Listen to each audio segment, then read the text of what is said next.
이 집은 내가 시집와서 피눈물로 지킨 집이에요. 건드리면 물어요. 돌연 오천수에게 돌아와 눈물을 흘리던 강소연. 하지만 그녀의 마음속엔 추악한 꿍꿍이가 숨어 있었습니다. 술도가를 건드리려는 강소연은 과연 어떻게 될까요? 지금부터 시작합니다. 문미수는 오늘따라 왠지 모르게 기분이 이상했다. 편의점 문틈을 타고 들어온 찬 기운이 뺨을 스치는데 평소보다 더 날이 선 느낌이었다. 그녀는 무심코 들어오는 발소리에 고개를 돌렸다. 한 여자가 들어왔다. 잘 정돈된 재킷, 깨끗한 화장, 그리고 싸늘한 눈비.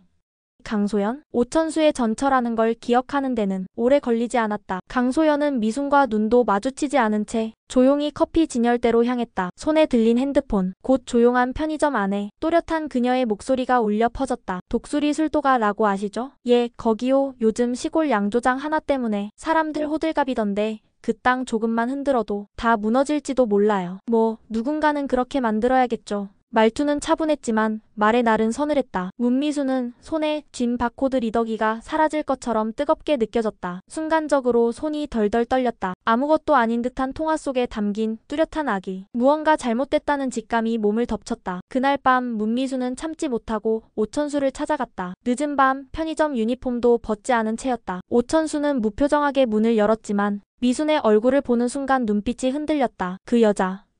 당신 전처가 편의점에 왔었어. 부동산에 전화 중인 것 같았는데 내용이 술도가 땅 얘기였어. 단순히 호기심이 아니라 조사해본 사람 말투가 분명해. 너무 차분하고 너무 정확했어. 오천수는 말없이 고개를 떨궜다. 그녀의 말을 흘릴 수 없었다. 마음 어딘가에 묵직한 무언가가 쿵 하고 떨어졌다. 그 자리에서 무릎을 꿇고 앉듯 침묵이 그를 눌렀다. 이젠 내가 나서야 할 때인 것 같네. 그 다음 날부터 오천수는 달라졌다. 그동안 숨어 살다시피 지냈던 고시원 방에서 일어나 옛날 증권사 시절의 자료들을 꺼내들었다. 등기부등본, 법적 분쟁 자료, 오래된 기부문건, 상속 내역. 불광시장 근처 복사방에 가서 손수 뽑아낸 서류 더미를 들었다. 그러나 그는 곧 깨달았다. 이 문제는 단순한 분쟁이 아니라 전문가의 영역이었다. 서류를 몇 장 더 넘기다가 오천수는 손을 멈췄다. 잠시 고개를 떨군 채 그대로 굳어 있었다. 내가 나선다고 다 되는 게 아니지. 지금이라도 물어봐야 하나. 형수. 장수영이 떠나고 온갖 험한 말과 빚더미를 떠안고도 술도가를 붙잡고 버텨온 사람. 누가 봐도 어깨에 천근만근 짐을 진 사람에게 또 부담을 준다는 것이 미안했지만 이 문제는 혼자 결정해선 안 되는 일이었다. 그는 잠깐 숨을 골랐다. 광숙에게 의견을 구하기 위해 거실로 향한 걸음걸이는 무겁고 조심스러웠다. 마침 광숙은 술도가 장부를 보고 있었다. 그 모습을 보며 오천수는 잠시 말을 멈췄다. 그러나 결국 다가가 조용히 입을 열었다. 형수님 잠깐 시간 좀 괜찮으실까요? 마광숙은 장부에서 고개를 들었다. 그의 얼굴에 어딘가 결연한 기색이 묻어 있었다. 그녀는 말없이 고개를 끄덕였다. 서로 마주 앉은 두 사람 사이엔 처음엔 긴 정적이 흘렀고 오천수가 먼저 말을 꺼냈다. 문미순 씨가 강소연을 편의점에서 봤다고 했어요. 부동산에 전화하는 걸 들었답니다. 술도가 땅 얘기를 했다고. 마광숙의 눈빛이 조금 날카로워졌다. 설마 했는데 그 여자 정말 우리 집을 건드릴 생각을 했던 거네요. 천수는 마주보지 못한 채 말을 이어갔다. 그래서 제가 문서들을 좀 들여다봤습니다. 오래된 상속자료며 등기부며 가능한 건 다 확인해봤어요. 근데 그 이상은 저 혼자선 못하겠더군요. 그는 마침내 고개를 들고 형수의 눈을 마주했다. 형수님, 이건 제가 독단적으로 결정할 일이 아닌 것 같아서요. 술도가의 일이고 이 집의 문제고 무엇보다 형수님께도 지켜온 시간이 있잖아요. 도움을 청해도 될까요? 광숙은 아무 말 없이 그를 바라보았다. 그 눈빛엔 고마움과 동시에 긴 시간이 만든 단단함이 담겨 있었다. 조금 있다가 그녀는 조용히 입을 열었다. 천수씨, 내가 이 집 지켜온 거 맞아요. 근데 나 혼자 한 건 아니었어요. 그냥 사람들이 날 그렇게 봤을 뿐이지. 실은 다들 내색 안 했지만 형제들이 다 이 집 곁에 있었던 거예요. 지금 당신이 이렇게 얘기하러 왔다는 것 자체가 내가 혼자가 아니라는 증거예요. 그녀는 작게 웃으며 덧붙였다. 당연히 도와야죠. 이젠 우리 모두가 이 집 지켜야 할 사람이잖아요. 그 말에 오천수는 미소를 지었다. 마치 지난 10년을 내려놓은 듯한 미소였다. 감사합니다, 형수님. 그럼 이 일 한동석 회장님께도 부탁드리겠습니다. 마광숙은 고개를 끄덕였고 오천수는 조용히 말했다. 그 사람 까칠하긴 해도 광숙씨 하면 눈빛이 변하더라고요. 둘은 짧게 웃었다. 그리고 그 순간 무너질 것 같던 술도가가 오히려 더 단단해지고 있음을 느꼈다. 다음날 그가 찾아간 사람은 단 한 명. LX 호텔 회장 한동석이었다. 오천수는 말없이 회장실 앞에 서 있었다. 안에서 들어오세요 라는 목소리가 들릴 때까지 손은 진작에 땀으로 젖어 있었다. 회장님, 도움을 청하러 왔습니다. 이 문제는 그냥 넘길 수가 없습니다.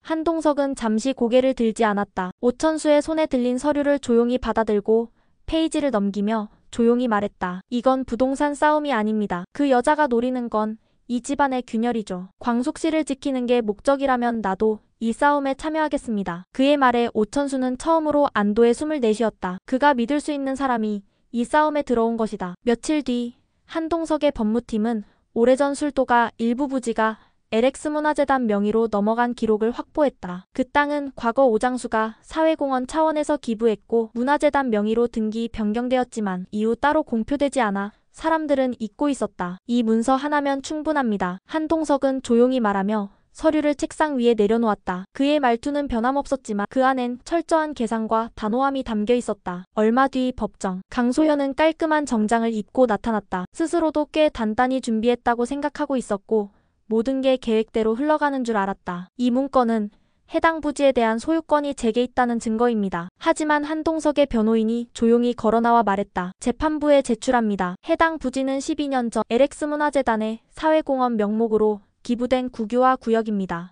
법정이 순간 술렁였다. 강소연의 얼굴에서 핏기가 빠졌고 손에 들린 서류가 작게 흔들렸다. 조작된 문건과 진짜 증거 사이에서 그녀는 아무 말도 할 수 없었다. 오천수가 증인석에 올랐다. 그를 보는 시선들 사이에서 그는 담담하게 말했다. 그동안 저는 아무 말도 하지 않았습니다. 하지만 오늘은 말해야 할 것 같습니다. 저 여자는 저의 가족을 이용했고 제 인생을 파탄냈습니다. 이젠 더는 침묵하지 않겠습니다. 법정의 공기는 얼어붙는 것 같았다. 그리고 마광숙은 조용히 입을 열었다. 이 집은 내가 피눈물로 지킨 집이에요. 건드리면 물어요. 며칠 후 인천공항. 선글라스와 모자로 얼굴을 가린 강소연은 여권을 꺼내들고 출국 심사를 기다리고 있었다. 기다리는 동안 잠시 휴대폰을 본 강소연은 충격에 빠졌다. 손에 들린 여권이 심하게 떨리고 있었다.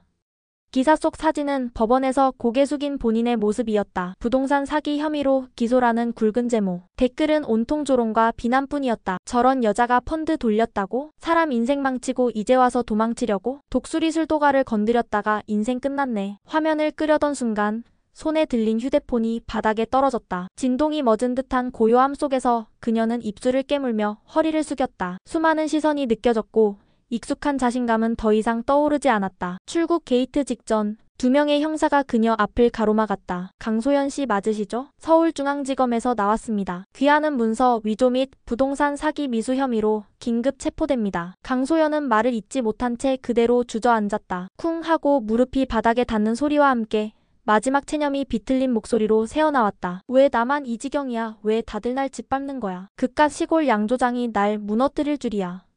이깟 시골 양조장 하나 때문에 내가 내 인생을 망쳤다고? 형사들이 그녀의 손목에 수갑을 채우는 순간 주변 승객들은 웅성거렸다. 일부는 휴대폰을 꺼내 그녀를 촬영했고 누군가는 혀를 찼다. 강소연은 눈을 감았다. 눈물 한 줄기가 뺨을 타고 흘렀다. 기자들이 출입문 앞에서 플래시를 터뜨리는 가운데 그녀는 끌려나가듯 공항을 빠져나갔다. 그녀의 발밑에서 바스러지듯 사라지는 건 자존심이 아니라 모든 걸 가졌다고 착각했던 지난날이었다. 독수리 술도가라는 이름 앞에서 강소연은 철저히 무너졌다. 체포된 강소연은 유치장에 수감된 첫날 밤 불이 꺼진 철창 안에서 조용히 무너졌다. 익숙했던 호텔 침대, 고급 화장품, 날마다 울리던 일정 알람이 모두 사라진 자리에 남은 건 축축한 벽과 차가운 침상뿐이었다. 변호사 불러줘요. 그녀는 간신히 속삭였지만 돌아오는 건 무표정한 교도관의 시선뿐이었다. 뉴스는 끊임없이 그녀를 조명했다. 한때 성공한 펀드 매니저, 미국 유학파, 럭셔리 워킹맘,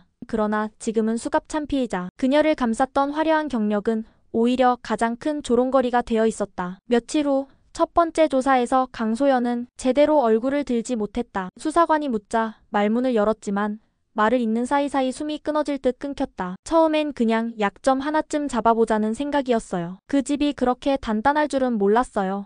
그 사람들이 저를 이렇게까지 무너뜨릴 줄은 몰랐어요. 그녀의 목소리는 점점 작아졌고 수사관은 조용히 수첩을 덮으며 말했다. 강소연 씨, 이 일은 여기서 끝나지 않습니다. 추가 기소와 금융 자격 박탈, 신탁사 블랙리스트 등 후속 절차가 기다리고 있습니다. 그 말에 강소연은 처음으로 울음을 터뜨렸다. 감정을 억누르던 가면이 벗겨지고 속수무책으로 흐느끼는 여자가 되어 있었다. 이제 그녀가 가질 수 있는 유일한 명함은 전과자였다. 깜빵 창문 사이로 스며드는 희미한 햇살. 그녀는 벽에 기댄 채 중얼거렸다. 그깟 집 하나, 그깟 여자 하나, 왜 그게 내 전부를 가져간 거지? 그녀는 벽에 머리를 기댔다. 메마른 눈물이 얼굴을 타고 흘렀다. 지금껏 누구보다 치열하게 살아왔고 손해보지 않기 위해 애썼고 자신이 똑똑하다고 믿었다. 그런데 결국 그 모든 계산은 하나의 진심 앞에서 무너졌다. 마광숙 그 이름 석자가 자꾸 떠올랐다. 그녀는 끝까지 포기하지 않았고 결국 사람을 지켜냈다. 자기처럼 계산하지 않고 손익 따지지 않고 그냥 끌어안고 함께 갔다. 강소연은 입술을 깨물었다. 그러나 이제 돌이킬 수 있는 선택지는 없었다. 철창 너머로 아침 햇살이 스며들고 있었다. 하지만 그녀의 인생은 아직 깊은 밤에 갇혀 있었다. 오늘 이야기는 여기까지입니다. 한 번 버린 것도 모자라 집까지 뺏으려 칼을 들이민 강소연이 죗값을 받게 되어 스토리를 제작하는 과정에서 너무 통쾌한 기분이 들었습니다. 여러분들이 생각하는 다음화 예상 줄거리는 어떤 내용인가요? 원하시는 내용이나 전개 등 많은 의견을 댓글로 남겨주세요.